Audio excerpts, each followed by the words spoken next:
और morning prime में अब रुख करते हैं पश्चिम बंगाल का।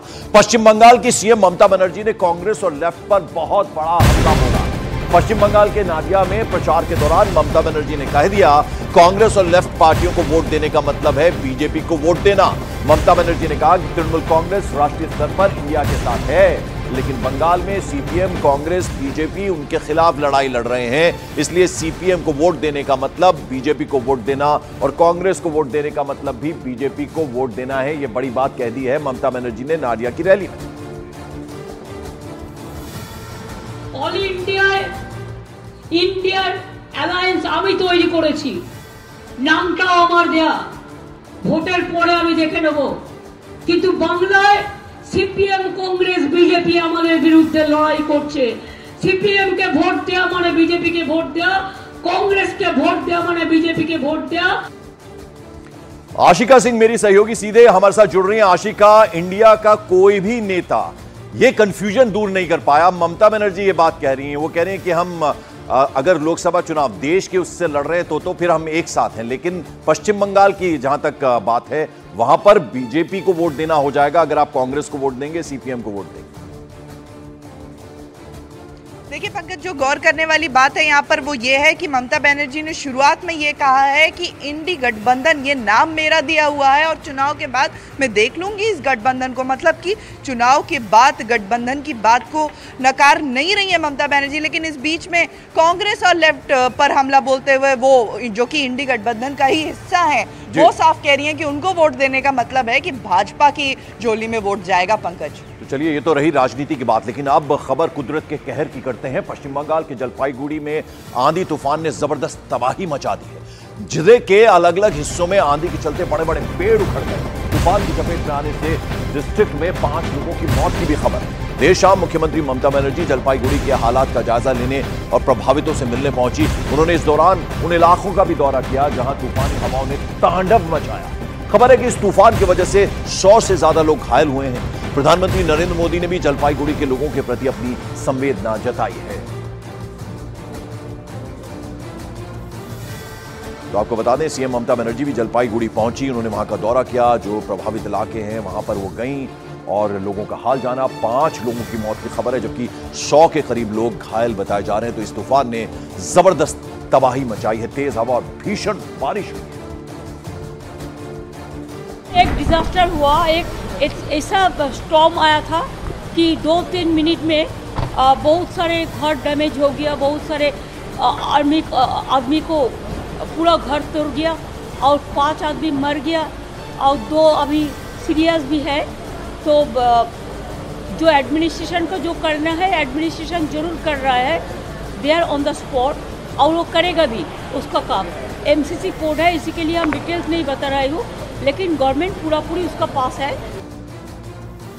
और जलपाईगुड़ी के तूफान प्रभावित लोगों के प्रति संवेदना जताते हुए प्रधानमंत्री नरेंद्र मोदी ने लिखा, मेरी संवेदनाएं पश्चिम बंगाल की जलपाईगुड़ी, मैनागुड़ी इलाकों में तूफान से प्रभावित लोगों के साथ हैं। उन लोगों के प्रति संवेदना जिन्होंने अपने प्रियजनों को खोया है। अधिकारियों से बात की है और उनसे भारी बारिश से प्रभावित लोगों की उचित सहायता सुनिश्चित करने को भी मैंने कहा है। मैं सभी भाजपा के बंगाल कार्यकर्ताओं से प्रभावित लोगों की सहायता करने का भी आग्रह करूंगा। ये एक्सपोज किया है प्रधानमंत्री नरेंद्र मोदी ने। प्रभावित लोगों की सहायता करने का भी मैं आग्रह करूंगा तमाम जो बीजेपी के कार्यकर्ता हैं उनसे। जलपाईगुड़ी में तेज आंधी और भीषण बारिश ने भारी तबाही मचाई है। 3 तस्वीरों के जरिए जरा आपको जलपाईगुड़ी के पूरे हालात के बारे में बताते हैं। पहली तस्वीर जो हम आपको दिखाएंगे उसमें आपको बवंडर नजर आ रहा होगा, जिसकी वजह से जलपाईगुड़ी में हालात बुरी तरह से बिगड़ गए। जबकि दूसरी तस्वीर तूफान के गुजरने की बात की है, जिसमें तबाही के बीच लोग अपनों को खोजते हुए नजर आ रहे हैं। तो वहीं तीसरी तस्वीर मुख्यमंत्री ममता बनर्जी जलपाईगुड़ी का उन्होंने दौरा किया और जो पीड़ित लोग हैं उनसे मुलाकात वहां उन्होंने की। आपको बता दें कि आज तृणमूल कांग्रेस सांसद अभिषेक बनर्जी भी जलपाईगुड़ी का दौरा करने वाले हैं। तो 3 तस्वीरों के जरिए हम आपको दिखाएंगे किस तरह से 2 मिनट के अंदर अंदर भारी तबाही मच गई जलपाईगुड़ी और मैनागुड़ी में।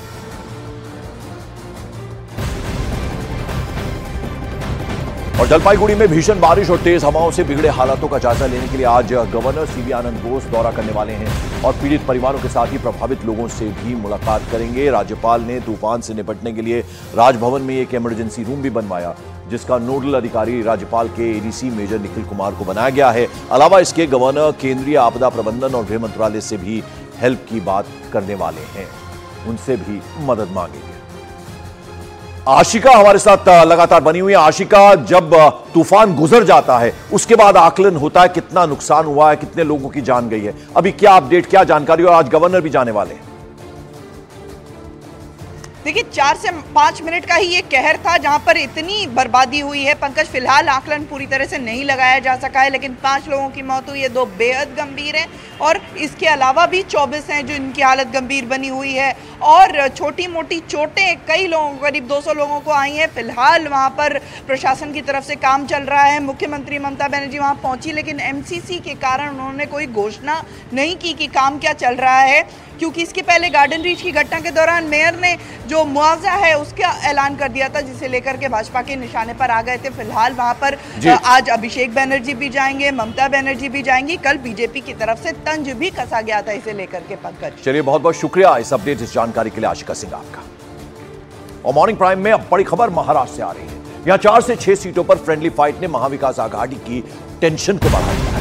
लोकसभा चुनाव में महायुति को मात देने की कोशिश में जुटी महाविकास आघाड़ी की एकजुटता अब कमजोर पड़ती दिख रही है। और जो इंफॉर्मेशन मिल रही है उसके मुताबिक शिवसेना, उद्धव गुट और एनसीपी के शरद पवार गुट की जिद से परेशान होकर महाराष्ट्र कांग्रेस 4 से 6 सीटों पर फ्रेंडली फाइट के लिए अब तैयार है। यानी महाविकास आघाड़ी में महाराष्ट्र की अगर हम बात करें तो सब कुछ ठीक नहीं चल रहा है और अब कांग्रेस जो है एक तरह से 4 से 6 सीटों पर फ्रेंडली फाइट के लिए तैयार हो गई है, क्योंकि अभी तक शिवसेना, उद्धव गुट और शरद पवार गुट के बीच कहीं ना कहीं खींचतान चल रही है, जिसको लेकर अब कांग्रेस परेशान है और फ्रेंडली फाइट के लिए तैयार है।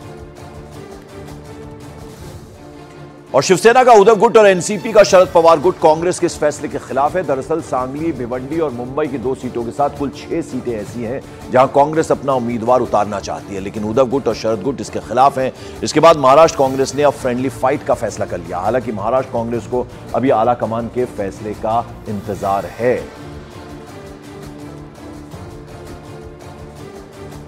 और अब ऐसे में महाविकास आघाड़ी में फ्रेंडली फाइट पर तनाव बढ़ गया है। हालांकि यह प्रस्ताव अभी कांग्रेस आला कमान के पास पेंडिंग है और महाराष्ट्र कांग्रेस के अध्यक्ष नाना पटोले का कहना है कि आला कमान जो फैसला लेगा वही किया जाएगा। यानी पूरी नजरें जो हैं अब आला कमान पर टिकी हुई है।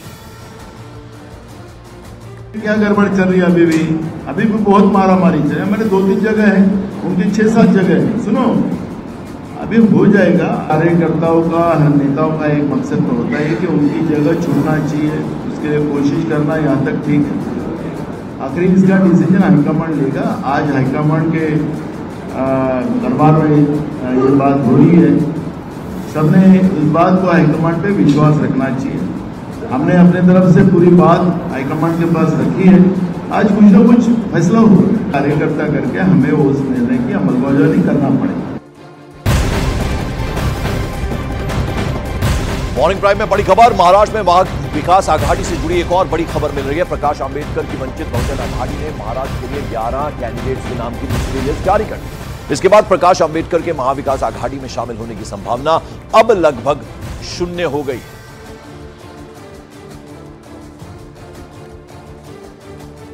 तो प्रकाश आंबेडकर के इस फैसले पर नाना पटोले ने कहा कि जब उन्हें साथ रखने का कोई